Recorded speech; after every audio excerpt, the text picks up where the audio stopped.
Bonjour à tous et bienvenue dans ce déjà 17e numéro du Morning Web Shop. Bertrand, numéro estival, numéro spécial, mais toujours avec toi. Ouais, Bertrand. Salut Xavier. Salut. Un numéro qu'on a voulu dédier à un challenger, en tout cas chez nous, chez Tipco en fait, du marché PC, c'est Lenovo. Ouais, Lenovo, alors on a l'habitude aujourd'hui de parler d'HP qui historiquement en fait était présent chez nous. Nos clients ont l'habitude en fait de nous côtoyer et donc ils savent que historiquement en fait on distribue beaucoup d'HP, mais il y a une marque en fait qui est le numéro 1 mondial. Oui, c'est vrai qu'aujourd'hui c'est le numéro 1 mondial du marché et c'est pour ça qu'on voulait aussi vous les présenter parce qu'on commercialise et on a de nombreux PC, toute la gamme d'ailleurs qu'on commercialise avec eux, c'est Lenovo. Et on les connaît très bien pour le coup parce qu'ils nous accompagnent également au quotidien.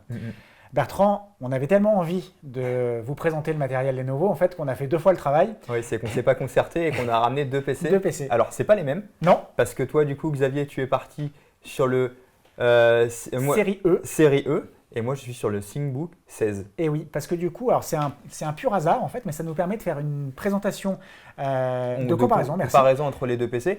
Parce que c'est vrai qu'on nous pose souvent la question, quelle est la différence entre le ThinkBook et la gamme E en fait. À part le prix. À part le prix. Et on va voir justement pour la différence de prix. Exactement. Qu'est-ce qui justifie cet écart? Eh bien, écoute, je te propose qu'on sorte tous les deux de nos machines. Et ça va être l'occasion en fait de rentrer vraiment dans le vif du sujet et de présenter en fait la comparaison des 2 produits. Bon. Mon carton est plus beau que le tien. Ouais, bon bah si c'est ça qui fait la différence de prix, Xavier. Alors moi je remarque directement quelque chose, Xavier. Je sais ce que tu vas dire. Ouais, c'est que toi, moi je suis en full polystyrène et toi tu es en carton recyclé. Ouais, carton recyclé, recyclable. Ouais. Alors moi j'ai une pochette plastique également à l'intérieur qui contient 90% de plastique prélevé des océans, donc c'est déjà pas mal. Ah oui, que toi par contre tu as une pochette. Voilà, là Bertrand, question éco-responsabilité, tu n'as pas marqué des points là quand même. Non, et je trouve ça dommage en fait de la part de Lenovo de ne pas en fait aller jusqu'au bout, qu'il faut monter en gamme pour avoir quelque chose de plus éco-responsable en fait en tant qu'emballage. Bon, ça va être ma petite contrainte du jour. Clairement. Par contre, esthétiquement, ça n'a rien à voir. Non, sur le dessus, non, typiquement, non. Moi, on voit que c'est un petit peu plus. On a cette petite courbure en fait au niveau de l'écran. Coloris noir historique Lenovo avec le logo et le point rouge lumineux. Que moi, on est sur un nouveau coloris, Xavier. Aujourd'hui, c'est un coloris qui vient de sortir chez Lenovo. On est sur un espèce de gris bleuté. Bon, que toi, tu connais bien parce qu'on peut retrouver un peu, ça peut nous rapprocher des PC de Apple ou de chez HP que nous, on a l'habitude de voir parce qu'on est équipé en HP aujourd'hui. C'est classique quand même. C'est classique, mais moi j'aime bien. On n'est pas sur le même gris, c'est quelque chose que j'aime bien. Ça change en fait de la gamme Lenovo qu'on a l'habitude vraiment de voir sur du noir. Clairement. Voilà. Moi je te dis ce qui me dérange avec ça, c'est que on pourrait le retrouver dans les rayons des supermarchés, en fait, au rayon ce qu'on appelle nous consumer, en fait, autrement dit grand public, en fait, il dénoterait pas. Ouais, c'est vrai que ça fait un peu plus grand public. Bon. Ouais. Par contre, pour le coup, c'est très proche en fait de leurs concurrents HP avec les gammes HP ProBook. Si vous avez l'habitude de prendre des HP ProBook et que vous voulez tester du Lenovo, vous ne serez pas esthétiquement dépaysé parce que c'est très proche. On est très proche des gammes 400 là sur cette partie-là, tout à fait. Xavier, niveau comparaison, niveau châssis, est-ce que tu vois des différences entre les deux? Moi, je sais qu'ici, c'est du plastique.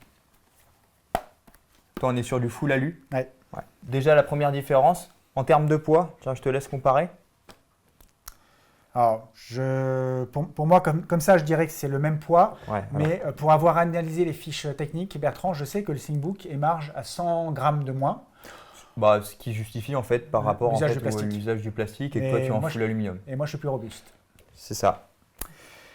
Question connectique, Bertrand, parce que je le disais, ça, je ne serais pas surpris de le retrouver dans l'univers grand public. Ouais, alors moi c'est moi qui ai travaillé un peu sur les connectiques, j'ai regardé en fait sur les deux. Donc on a 2 ports USB-A des 2 côtés, Ouais. que ce soit sur le ThinkBook ou le E16. On a un port HDMI, Mhm. 2 ports USB-C dont un qui sert à l'alimentation, un port jack. Ok. Et la différence que je vais avoir, moi, si on a un port chacun RJ45. Oui, alors ça, Euh. c'est allez, 90% des cas, Mm. vous nous le demandez, vous dites, est-ce que j'ai un port RJ45 sur la machine? C'est vrai que c'est quelque chose Ouais. qui est beaucoup demandé aujourd'hui Ouais. et sachant qu'on sait qu'on a des PC avec de moins en moins de connectiques, là c'est vrai qu'on retrouve l'ensemble. Il faut le noter. On retrouve Ouais, l'ensemble faut des le noter. connectiques dessus. D'autant plus assez robuste avec la tâche ici quand on force un peu, on voit que c'est quali. Je vais juste avoir quelque chose en plus, moi sur le ThinkBook, ça va Smart être card driver. ouais. Donc bon, donc autrement dit un sert de carte SD. Bon.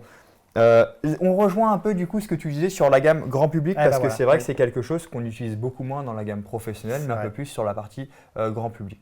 Bon, On les ouvre? allez, c'est parti. Allez. Alors, point important, Bertrand, qu'on n'a pas donné en préambule, c'est la taille de l'afficheur. On est sur des nouvelles dalles d'écran 16 pouces. Oubliez ce que vous saviez en fait historiquement sur les PC avec pavé tactile. On vous disait pas le pavé tactile, le pavé numérique, excusez-moi. Pavé numérique, on vous disait pour avoir un pavé numérique, il faut impérativement avoir un écran de 15 pouces 6 ou plus. Aujourd'hui, les 15 pouces 6 disparaissent dans les gammes et sont remplacés par du 16 pouces, nouveau format 16 dixièmes. Ouais, donc, Et on est tous les deux sur ces châssis-là. Donc ThinkBook 16, E16. bon. Il y a quelque chose, moi, en fait, que je suis en train de remarquer et que j'aime beaucoup chez Lenovo, en fait, c'est l'obturateur de caméra, que je trouve, on va dire, très discret, très pratique, facile d'accès. Par contre, il y a quelque chose qui, pour moi, fait la marque de chez Lenovo, c'est le petit bouton rouge, Le track point. voilà, qui revient, en fait, chez Lenovo. Pour moi, c'est un PC professionnel, c'est ça. Ouais, on a vraiment ce PC, c'est vrai qu'on rejoint un peu quand même cet univers grand public que tu as amené parce qu'on n'a pas le track point, en fait, sur le ThinkBook. C'est ça.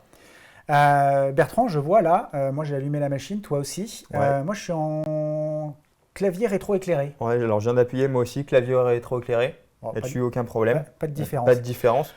Elle est où la différence, Bertrand, entre les deux machines? Eh bien écoute, moi je sais pas, enfin j'ai ma petite idée, mais je sais que toi tu vas pouvoir nous en dire un peu plus. Moi je vais te parler d'enrôlement. Eh oui.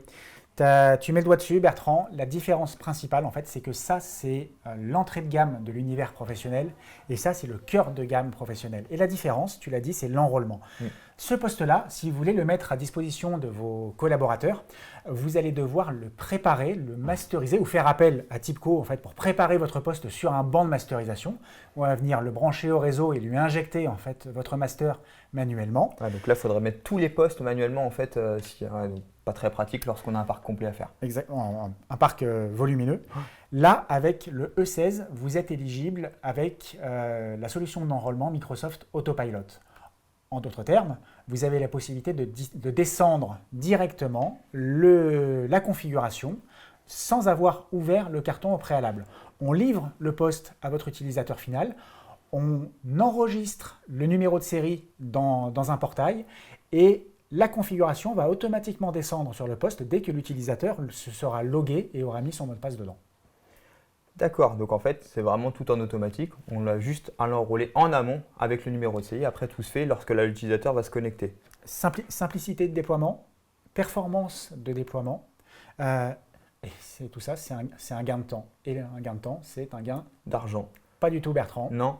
Pas du tout, Bertrand, parce que en l'occurrence, en fait, il y a ce service-là, en fait, il se paye.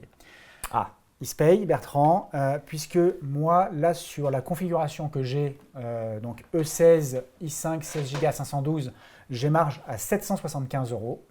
Ah oui, alors moi, sur la même config, je suis à 665 €. Donc bon. 100 € d'écart, Bertrand, c'est pas une paille. C'est pas une paille, mais bon, après, quand on voit le temps qu'on peut passer, je pense, sur un enrôlement, oui. Est-ce que ça ne justifie pas? Moi, je pense que si, en fait, parce que c'est du temps gagné, c'est de la souplesse de déploiement, en fait. Tu n'es pas obligé d'avoir un stock chez un prestataire ou dans tes locaux, en fait, qui sont prêts à être expédiés, en fait. Tu peux directement t'appuyer sur notre force logistique et envoyer le PC directement depuis nos entrepôts auprès de votre utilisateur. et vous ne vous occupez de rien en fait. Il se log et votre master descend dessus. D'accord. Bon. Voilà. Donc principale différence en fait, le positionnement dans la gamme. Et là, on est clairement sur un PC professionnel. Ouais, j'ai vu que tu avais ton coup de cœur pour le E16. J'en fais mon affaire. Je vais rajouter une petite information, moi, Xavier. Alors là, c'est vrai qu'on les présente sur les formations, sur les processeurs Intel. Ils sont aussi disponibles sur les nouveaux processeurs d'Intel Ultra 5, Ultra 7. On vous en a parlé il y a 2 mois. Donc Ultra 5, Ultra 7, Ultra 9. Donc comme l'a dit Xavier, on vous en a parlé avec notre accompagnateur Thomas Lafoisse. Il y a 2 numéros de ça qui portaient sur l'intelligence artificielle et les nouveaux processeurs venant d'Intel. Donc on retrouve toute la gamme Ultra en fait sur les nouveaux PC Lenovo. Xavier, des informations en plus? J'ai rien de plus à dire. Moi, j'ai fait mon choix. Tu as fait le tien. Je pars avec. Et moi, je suis bien heureux comme ça. Et on se retrouve le mois prochain pour un nouveau numéro du Morning Webshop, une nouveauté ou une nouvelle actualité. Merci Xavier. Au revoir à tous.